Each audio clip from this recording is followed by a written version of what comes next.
नबूकदनेस्सर बादशाह अब हैरान और परेशान था, मानो ये मंजर उसके होश उड़ा चुका था। और एक ही बात उसके दिलो दिमाग में गूंज रही थी, वाकई ये यहोवा खुदा के परस्तार हैं जो मुझसे और सब देवताओं और माबूदों से बड़ा है।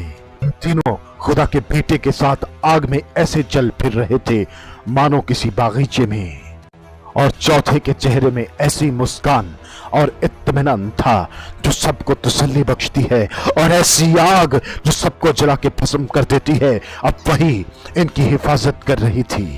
ये वाकया कोई आम वाकया नहीं है, बल्कि ऐलान था कि इस कायनात में आसमान और जमीन पर नबूकदनेस्सर बादशाह तो क्या, दुनिया की बड़ी से बड़ी आर्मीज तो क्या, बड़ी से बड़ी आग की लपटें तो क्या, उनसे ऊपर भी एक कुदरत है और वो खुदा की कुदरत है।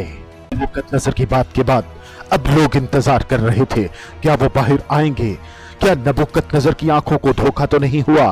बादशाह नबूकदनेस्सर की आवाज गूंजते ही भीड़ में सन्नाटा छा गया, भट्टी का मुंह खोल दिया गया।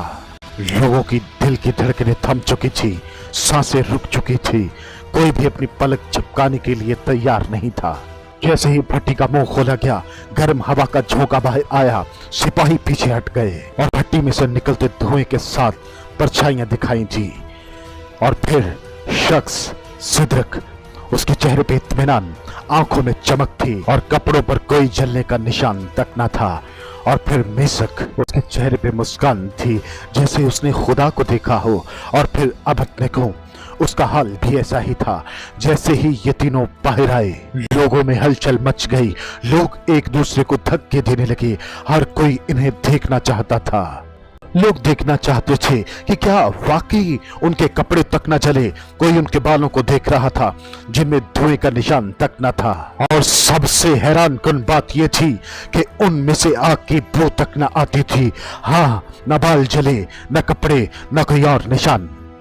बादशाह के मुशीर सलाहकार उनके पास आए और जैसे ही उन्हें छूकर देखा, उनके चेहरों पर हैरानगी की लकीरें खिंच गईं कि इनके तो कपड़े तक न जले और न ही इनसे आग की बू आती है।